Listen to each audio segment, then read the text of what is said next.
परमेश्वर के बड़े नाम की महिमा हो। फिर से आने वाला प्रभु यीशु मसीह के मीठे और पवित्र नाम से सबको जय मसीह की अभिनंदन करता हूँ। फिर से आज सुबह एक और बार प्रभात मनन में आके कुछ बातें मनन करने के लिए परमेश्वर ने हमारे जीवन में एक अवसर दिया है, इसलिए मैं परमेश्वर को धन्यवाद देता हूँ। पिछले दिनों हम उत्पत्ति की किताब 49 अध्याय से चालू कर दिया था। उसका कुछ भूमिका हम देखा था, कुछ इंट्रोडक्शन हमने देखा था। आज हम उससे आगे बढ़े, उसी का पहला 2 पदों को हम आज थोड़ा देखें। उत्पत्ति की किताब 49 अध्याय उसका पहला 2 पद। फिर याकूब ने अपने पुत्रों को ये कहकर बुलाया कि इकट्ठा हो जाओ, मैं तुमको बताऊंगा कि अंत के दिन में तुम पर क्या क्या बीतेगी। हे याकूब के पुत्रों, इकट्ठा होकर सुनो, अपने पिता इस्राएल की ओर कान लगाओ।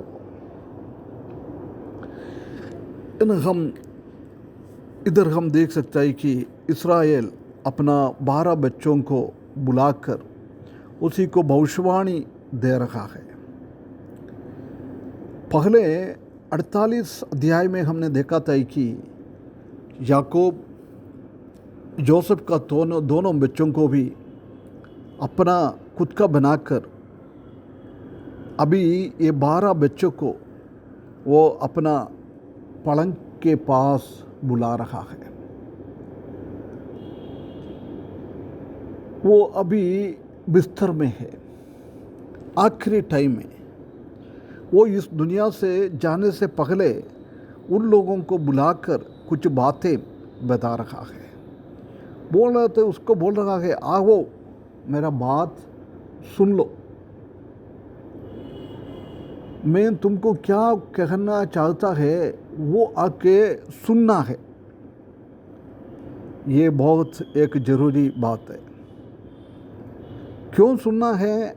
आखिरी टाइम में, अंत के दिन में होने वाला चीज़ों को मैं बता दूंगा। ये अभी की चीज़ों के बारे में नहीं बोल रहा है, परंतु अंत के दिन में होने वाला चीज़ों को।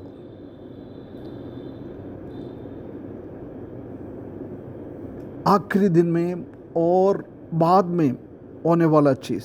ये सेम फ्रेज हम यशायाह की किताब 2 अध्याय 2 पद में भी, और दानियल की किताब 10 अध्याय उसका 14 पद में भी, होशे की किताब 3 अध्याय उसका 5वें पद में भी हम देख सकता है।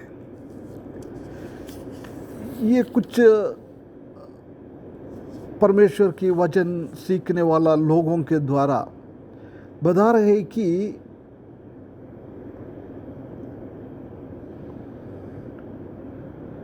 इस्राएली लोगों का, ये बच्चों का उसी टाइम की कुछ बातें नहीं है। वो जिंदा है 12 बच्चे लोग, उसी टाइम होने वाला बातों के लिए नहीं है बोल रहा है, परंतु उन लोगों के आखिरी टाइम में, आने वाला दिनों में हो सकता है उनके मृत्यु के बाद भी उनका बच्चों लोगों को भी, उनका पीढ़ियों से पीढ़ियों तक को भी आने वाला चीज़ों को ये बता रहा है।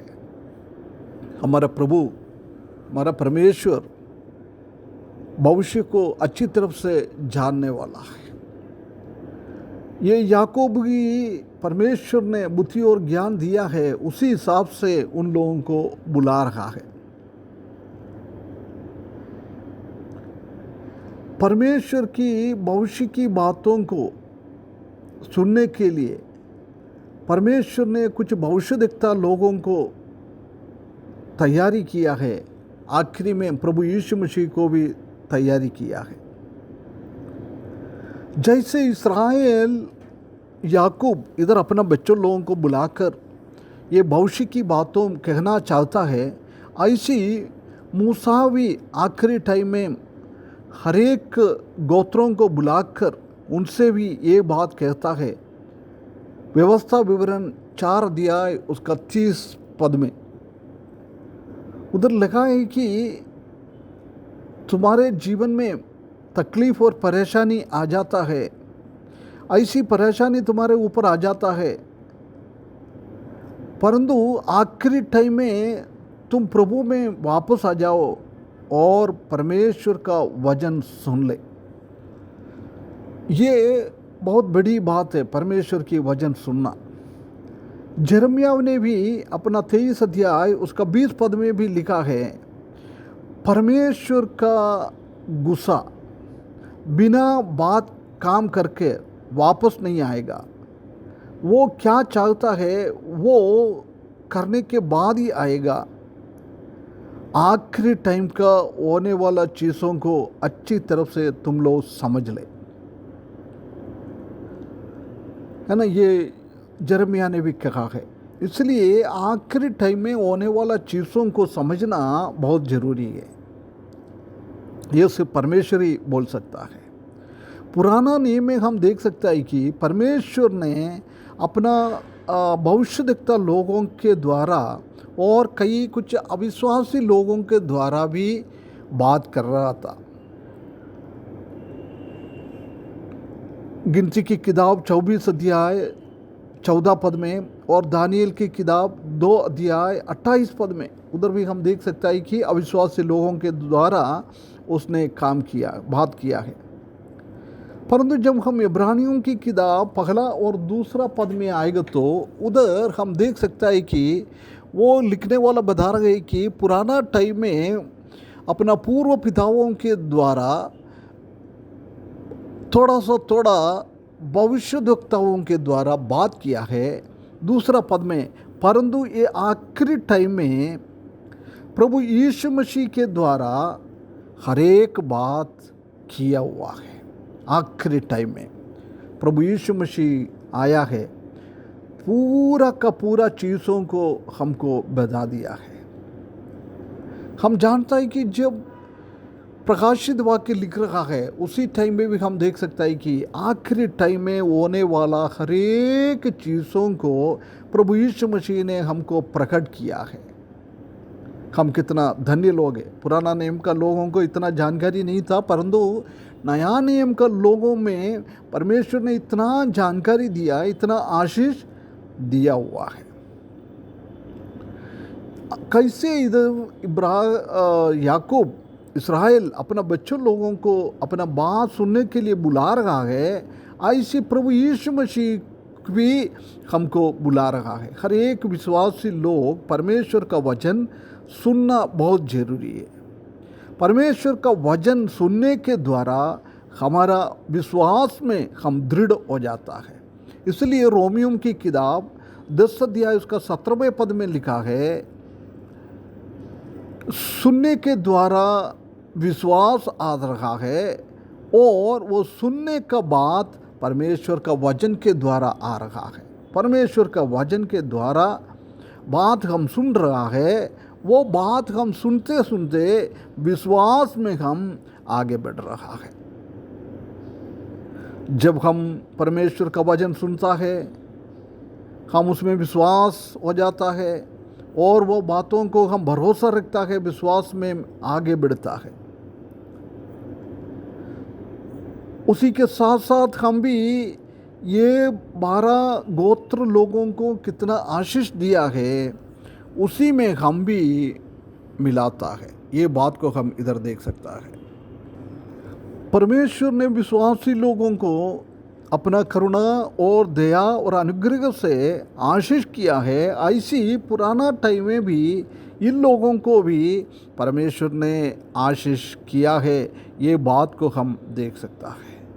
उसने हमको अपना परिवार में गोद लिया है, उसी के द्वारा हमारा जीवन में भी आशीष पाया है।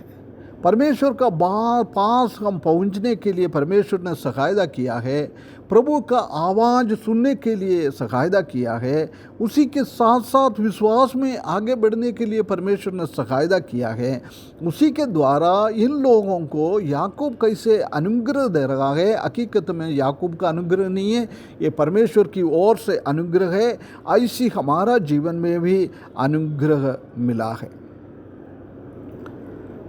कुछ लोग उनका विश्वास योग्य के साथ अनुग्रह पाया है, परंतु कुछ लोग अपने आप को नम्र विनम्र करते हुए, पापों को मानते हुए और पश्चाताप में आते हुए उनके ऊपर भी परमेश्वर ने बहुत आशीषें दिया हुआ है। इधर याकूब कैसे अपना एक एक बेटे को बुलाते हुए उनका आशीर्वाद देता है, ऐसी परमेश्वर भी जब हम प्रभु यीशु मसीह को अंगीकार करता है, हमको भी बहुत सारा आशीषें हमारा जीवन में परमेश्वर देता है, भविष्यवाणी को देता है, आखिरी टाइम में होने वाला हर एक चीज़ों को हमको समझाता है। इसलिए हम परमेश्वर को धन्यवाद करते हुए विश्वास के साथ, विश्वासी योग्य के साथ हमको आगे बढ़ना है। इधर हम देख सकता है कि दूसरा पद में वो बता रहे हैं कि इस्राएल का भी नाम ले रहा है और याकूब को भी नाम ले रहा है, दोनों है, वो याकूब की भी है, इस्राएल भी है ना। ये उसके एक मैच्योरिटी को, आत्मिक मैच्योरिटी को दिखाता है। हमारे जीवन में भी हम भी ये याद हमेशा रखना है, हम परमेश्वर का बच्चा भी है। जब तक प्रभु यीशु मसीह नहीं आएगा, हमारा ये शरीर में हमको रखना है। इसलिए इस्राएल और याकूब कैसे एक जगत का आत्मिक स्थिति में और जड़ी अवस्था में, शारीरिक अवस्था में भी हमेशा एक लड़ाई होता है। इसलिए हम हमारा शरीर को साथ लड़ते हुए, हमारा अंदर का आत्मिक व्यक्ति को आगे बढ़ाते हुए हमारा जीवन बिताने के लिए वचन के द्वारा परमेश्वर हमको सहायता करे। उसके बड़े नाम की महिमा हो।